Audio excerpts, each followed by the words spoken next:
남편과 결혼한 지 딱 1년 됐습니다. 아직 아이 계획은 없어요. 둘 다 집안에서 받은 것 없이 시작하다 보니 몇 년 더 벌어서 자리 좀 잡은 뒤에 아이 갖기로 남편과 상의했고요. 저희 부모님은 도움 주실 형편은 안 되셔도 도와드려야 한 상황은 아닙니다. 두 분 아직 일하고 계시고 노후는 알아서 하신다고 시집간 딸 부담 줄 일 없다 하시는 분이시고요. 시댁 역시 크게 도와드릴 일은 없는데 졸업 후 4년째 취업 준비하고 있는 시누이가 있어 시부모님이 걱정 많이 하십니다.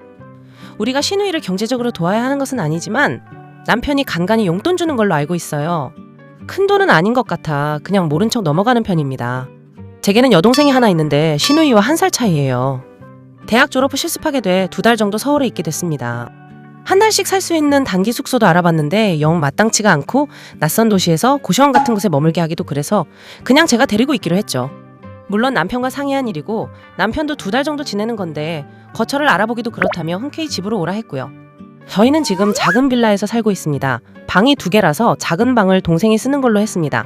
작은 집에 사람이 하나 더 들어오니 생각보다 불편한 것들이 많더라고요. 특히 아침 출근 시간에 작은 욕실 하나에서 3사람이 써야 하니 많이 복잡했고요. 동생이 온 지 일주일 정도 지났을 때 동생이 먼저 얘기하더라고요. 집 근처에 헬스장을 등록했다면서 조금 일찍 나가 운동하고 샤워하고 실습 가면 될 것 같다고 말이죠. 너무 미안했어요. 근데 동생은 오히려 체력적으로 딸리는 것 같아 운동하려고 했던 참이라며 오히려 잘 됐다고 걱정 말라고 하더라고요. 동생도 저희 부부도 아침은 원래 먹지 않아 동생은 일찌감치 집을 나가 운동 후 씻고 실습하러 가는 생활을 했습니다. 그리고 저녁 때도 작은 집에서 서로 불편할까봐 그러는지 스터디 카페 같은 곳에서 공부하다 저녁 먹고 들어오는 날이 많았고요. 셋이 살고 있다고는 해도 동생은 거의 집에서 잠만 자는 수준이었습니다. 한 달이 다 되어갈 무렵 집에 시어머니가 오셨습니다. 남편 생일이라 오신 건데 작년에 결혼하자마자 바로 남편 생일이라서 그때 제가 남편 생일을 제대로 챙겨주지 못했었거든요. 어머니도 알고 계셔서 이번에는 어머니가 음식을 조금 해오셨더라고요. 오셔서 냉장고며 집 이곳저곳 보시면서 대체 뭘 해 먹고 사니? 이런 전형적인 시어머니들 잔소리하고 있는데 마침 동생이 들어왔습니다. 어머니는 사돈 처녀가 어쩐 일이냐고 놀라셨고요. 2달 정도 실습 때문에 같이 있게 됐다고 말씀드렸더니 이 좁은 집에 다 큰 어른 셋이 어떻게 부대끼며 사냐고 하시더라고요. 그래서 한 달 후면 어차피 갈 거라 걱정 안 하셔도 된다고 했는데 표정이 좋지 않으셨습니다. 어머니가 가신 후 일주일쯤 지났을까 연락도 없이 시누이가 집에 왔습니다. 놀러 온 것도 아니고 잠시 이곳에서 지낸다고 큰 캐리어를 들고 왔더라고요. 당황스러웠습니다. 아직 제 동생이 집에서 지내고 있는데 시누이까지 집에 들어오면 좁은 집에서 같이 살 엄두가 안 났거든요. 퇴근하고 남편에게 말했더니 좀 불편하겠지만 어쩌겠냐고 그러는 겁니다. 작은 방을 제 동생과 함께 쓰다가 동생이 가고 나면 좀 낫지 않겠냐고 하면서요. 시누이에게 갑자기 왜 왔는지 물었죠. 지방에는 도저히 일자리 구할 곳도 없고 일을 하더라도 일자리 많은 서울에서 찾는 게 낫겠다고 생각해 왔다네요. 일자리를 구하고 온 것도 아니고 여기서 지내면서 일을 구하겠다는 얘기였습니다. 뭐라 할 말이 없어 시누이를 그냥 쳐다보고 있는데 갑자기 어머니에게 전화를 하더군요. 엄마, 나 오빠네 집 잘 도착했어. 근데 어째 언니가 나온 게 기분 나쁜 것 같다?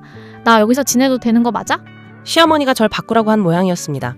핸드폰을 제게 내밀더라고요. 여자 혼자 지내는 거 못 본다고? 네 동생은 걷어쓰면서 시누이는 눈치 주니? 결혼했으면 사돈 처녀나 시누이나 똑같은 여동생이지. 오빠가 멀쩡히 서울 사는데 걔가 낯선 곳에서 따로 방을 구해 살아야겠냐? 동생은 군말 없이 같이 살면서 시누이라고 싫은 내색을 해? 전 그런 적 없다고. 다만 집이 좁아 넷이 어떻게 살아야 하나 생각하느라 그랬다고 말씀드렸죠. 시어머니는 제 동생 곧 나간다고 했으니 동생 데리고 있던 것처럼 시누이도 잘 좀 데리고 있으라고 하시더군요. 지난번 오셨을 때 집이 좁아 셋이 어찌 사냐고 했던 분이 어머니이신데 말이죠. 그렇게 좁은 집 4사람의 동거가 시작됐는데요. 시누이라서 미운 게 아니라 정말 제 동생과는 달라도 너무 다르더군요. 제 동생은 불편할까봐 헬스장까지 끊어 일찍 나가는데 출근할 곳도 없는 시누이는 아침부터 30분 넘게 화장실에서 나올 생각을 안 하고 본인은 아침에 뭐라도 조금은 먹어야 한다면서 작은 주방을 휘젓고 다니면서 정신 사납게 했습니다. 급기야 아침에 남편은 씻지도 못하고 그냥 간 적도 있었네요. 퇴근 후 집에 들어오면 일구하느라 이력서 내고 바빴다면서 먹은 그릇, 입은 옷 집을 엉망으로 어질러 놓고 치우지도 않아요.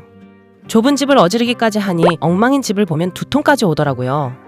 늦게 들어온 동생이 눈치껏 빨래도 돌리고 집도 치우고 그러는데 비슷한 또래 둘이 어쩜 저렇게 다른지 시누이가 너무 한심했고요. 동생은 2달 머무는 걸로 약속하고 왔는데 예정보다 2주 정도 더 머물게 됐습니다. 시누이가 시어머니에게 뭐라 얘기한 건지 연락이 왔더라고요. 사돈 처녀 모레 가는 걸로 약속했다더니 왜 또 더 있는다냐? 혹시 나가는 날 확실하게 정해놓은 게 아니고 더 있는 거 아니야? 애가 방을 같이 쓰려니 여간 고생이 아닌가 보더라. 동생 실습 일정이 좀 그렇게 됐다고 하네요. 2주 정도 더 있을 거예요. 근데 어머니, 신우이랑 제 동생 똑같은 동생이라고 생각하라고 하셨으면서 신우이 불편하다고 제 동생 왜 안 나가냐고 하시는 건 좀 너무하시네요. 넌 무슨 말을 그렇게 하니? 나간다고 해서 그런가 보다 했는데 더 있겠다니까 물어보는 거지. 좁은 집에 넷이 복작되는 거 쉬워? 얼른 한 사람이라도 빠져야 살기 편하지 않겠나 하는 소리야. 지난번에 제 동생 앞에선 새 사람도 많다 그러셨으면서요. 더 이상 시어머니 신우이와 입씨름하기 싫어서 그날 원룸을 알아봤습니다. 남편도 은근히 엄마 동생 편드는 것 같아 실망스러웠고요. 동생에게 짐 싸라고 하고 제 짐도 싸서 원룸으로 짐 옮겼습니다. 남편에겐 어머니가 둘 살기 적당한 집이라 하니 난 내 동생이랑 나가서 살 테니까 자기는 신우이 둘이 살면 되겠다. 이렇게 말하고 제가 동생과 원룸 얻어나가니 그때서야 남편이 사태의 심각성을 느꼈나 보더라고요. 신우이에게 당장 취업할 거 아니면 내려가라고 했다네요. 신우이는 제 동생 있을 땐 아무 말 안 하다가 왜 자기에게만 그러냐고 울고불고 하며 시어머니에게 연락했는데 그 연락받고 제게 다시 전화하셨고요. 집안에 사람이 잘 들어와야 한다더니 왜 멀쩡한 남편하고 신우이 사이에서 이간질해서 이 사달을 만들어? 그게 무슨 말씀이세요? 네가 신우이 못 데리고 있겠다고 했다며 민석이가 얘 내려보낸다고 해서 지금 네 신우 울고불고 난리다. 너 그러고 집 나갔다는데 제정신이냐? 집이 좁아 여럿이 못 있는 걸 어쩌겠어요. 제 동생 내보내고 싶어도 제가 불안해서 못 내보내고 그래서 제가 같이 있으려고 나온 거예요. 아가씨는 자기 오빠랑 같이 지내면 되잖아요. 어머니가 저번에 둘 지내는 집에 셋이 어떻게 지내냐 그러셨잖아요. 이번에도 저까지 또 셋 되면 어머니가 복잡스럽다 하실 거 아닌가요? 시어머니 뭐라 하고 싶은 말은 많으신 것 같은데 할 말이 없으신지 전화 끊고 남편에게 연락해 며느리 잘못 드렸다 그러셨나 봐요. 남편은 제 편 들어준다기보다 신우이 징징대는 소리 듣기 싫고 저도 갑자기 나가버려 당황스럽고 그러니까 신우이 안 내려가면 자기도 집 나갈 테니 엄마가 이 집에서 신우이랑 같이 살든 하라고 한 모양입니다. 남편이 강하게 나오니 어머니도 뭐라 하실 말씀이 없으셨는지 신우이 짐 싸서 데리고 가셨답니다. 제 앞에선 신우이도 동생이니 챙겨라 그러시면서 며느리 노릇 어쩌고 하시더니 아들 말 한마디에 신우이 데리고 간 걸 보면 웃기지도 않아요. 남편이 원룸에 찾아와 저한테 엄마가 그 정도로 심하셨는지 몰랐다며 미안하다고 집으로 가자고 하는데 동생 실습 끝날 때까지 같이 있다가 동생 가고 나면 들어간다고 했네요. 동생은 자기 때문에 일이 커진 것 같다고 걱정하는데 니 탓 아니니 신경 쓸 일 없다고 했습니다. 결혼한 지 얼마 안 돼 시댁도 남편도 다 좋다고 하던 제게 결혼한 선배들이 살아보라고 살다 보면 남편은 자기 몸 편한 게 먼저라 시댁 일로 문제 생기면 네 편 들어주는 일 별로 없을 거고 그러다 보면 시금치의 시자도 쳐다보기 싫어지는 때가 온다고 했었는데 그땐 그 말뜻을 잘 이해 못했었거든요. 근데 이번 일 겪고 나니 그 말의 의미가 뭔지 어렴풋이 알 것 같네요.